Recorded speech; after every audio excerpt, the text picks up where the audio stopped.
to our diary for Tuesday, the 30th of May. Well, last week when I cycled into Princeton, I had the most amazing cycle down from Sunday Summit, down the side of a mountain. This year, thankfully, it didn't snow on me up at the top. But I had a bad gut feeling going down the hill that if I were to let go of my brakes down these 8% grades, I may not have the brakes I want when I let my bike get up to full speed at the bottom. So I feathered them all the way down. And when I rolled into town, just underneath the Welcome to Princeton sign, I noticed my bike wobbling like crazy. And I looked down and I had an outrageous flat, like completely flat.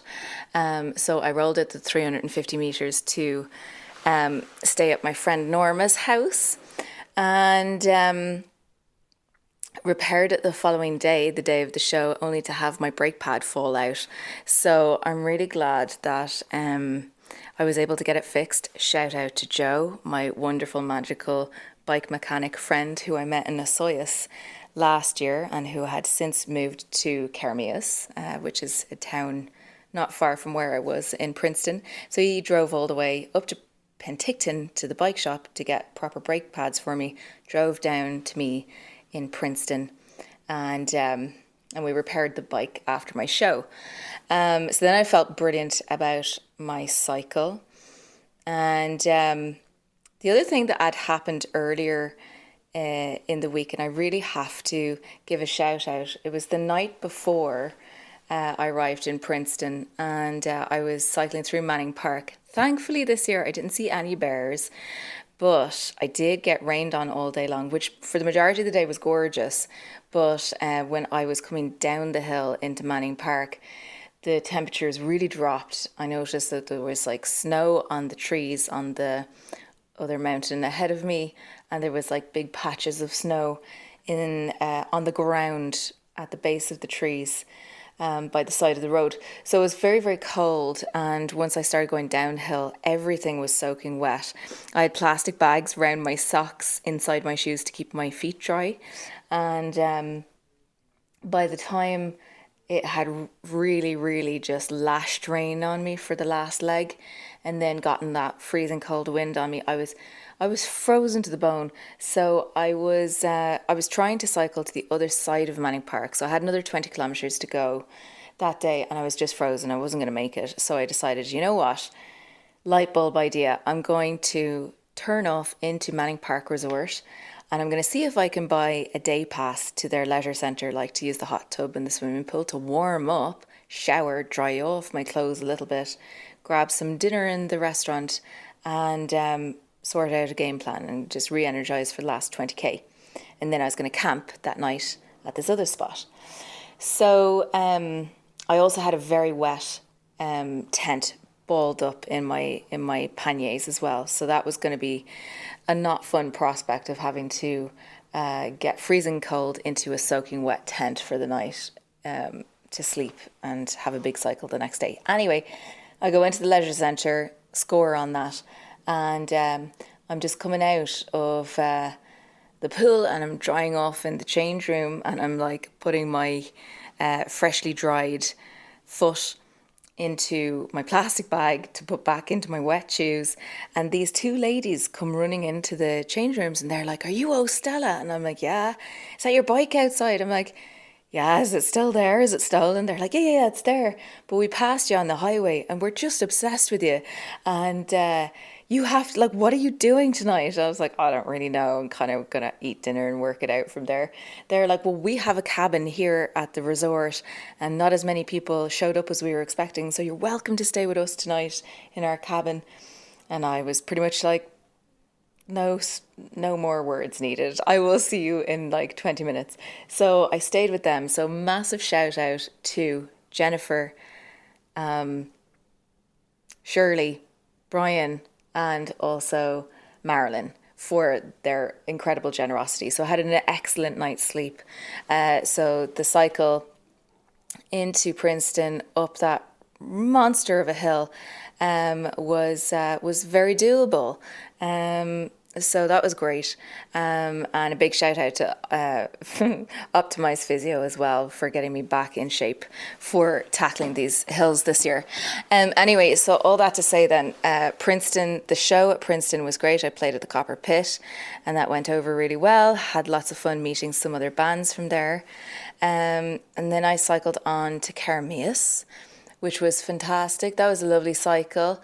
Again, I had to race a thunderstorm into town, and I got into Carmeas to their campsite at the Gristmill Gardens just as the storm was hitting our area. So it was like a race against time to put up my tent.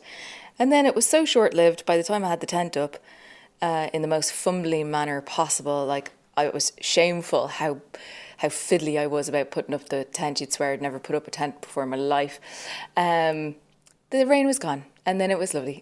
So I ended up playing a beautiful show in the Apple House, which is basically an above ground root cellar built about a century ago. It's phenomenal. That whole place is gorgeous. So played a wonderful show there. And then some nice people at the show offered to take my heaviest bag to Summerland the next day because they were driving home. And if they wanted if they wanted to offer to help me to lighten the load on my bag. So I had Pamela come and join me to do the cycling leg from Carmeas up to Penticton. And that was brilliant. So Saturday we cycled that, and instead of me taking Green Mountain Road that I did last year, which scared the bejesus out of me, which just gave me such the heebie-jeebies, it just gave me the heebie-jeebies all through that cycle. I hated that cycle so much. So I was very glad to have a cycling buddy, and she advised me that Highway 3A might be better. And it was absolutely gorgeous. We went by Yellow Lake and it was spectacular. We saw eagles and the sun was just splitting the rocks. It was gorgeous. And then with my newly installed brake pads, I threw my bike down the other side of that mountain. Oh my God. So I got up to like about 55 kilometers an hour. It was so much fun. So then I had a lovely lunch in the cellar in Penticton. I tried desperately to get my special ballot back to Alberta in time for the election, but everything was against me, and schedules of Canada Post and UPS were also against me. And I even tried handing my special ballot to a girl I know who was flying back to Alberta yesterday, but I was so exhausted from my show in Kelowna that I missed getting it to her. So I tried my hardest. Anyway, so I had lunch in Penticton at the cellar, and that was delicious. So then I hit the road again and cycled up to Summerland to get my big heavy bag off of my friends, and relearned a very valuable lesson, which is never accept a shortcut, even from Google, even from the other cycling apps, because when they claim to save you some time climbing a hill, they always make you pay for it in the steepness of hill that they deliver at the end. It's just brutal. I was climbing things that were like probably 11% grade. It was ugly and such hard work. But anyway, my hosts that I was staying with in West Kelowna that evening, who had originally offered to pick me up in Peachland, which was like another 30 kilometres away from Summerland, offered to come down and pick me up there, which I had no hesitation in accepting because it was a stunning evening out, like sun splitting the rocks again, and it was going to be more time to hang out, so I bought them a lovely bottle of wine, and we all had a lovely dinner together and hung out. And then the following day they gave me a lift into Kelowna proper, and I played a show with the Carbons as a solo act and the lovely Izzy, who opened for us, and it was a fantastic show.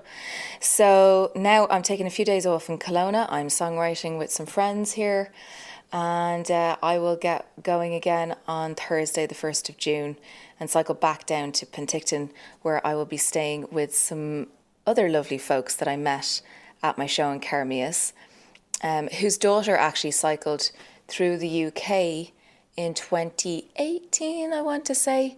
as part of a theatre group that were standing for sustainability. So they cycled from the tip of Scotland all the way down to Cornwall doing theatre performances along the way. And there was about 25 or 30 of them, and they all broke off into little groups of 4 and cycled for the day together, and then showed up and played theatre performances. So I'm very keen to chat to her parents and get more details about that and how that all went, and some routing options for the UK when I'm there later this year. So yeah, it's been brilliant. I've got the next show coming up in Castlegar on the 10th of June at Taillight Brewery. And yeah, that's it for me for this week. It's been a lot of cycling and a lot of really beautiful weather.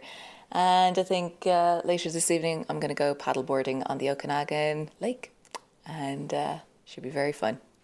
Over and out.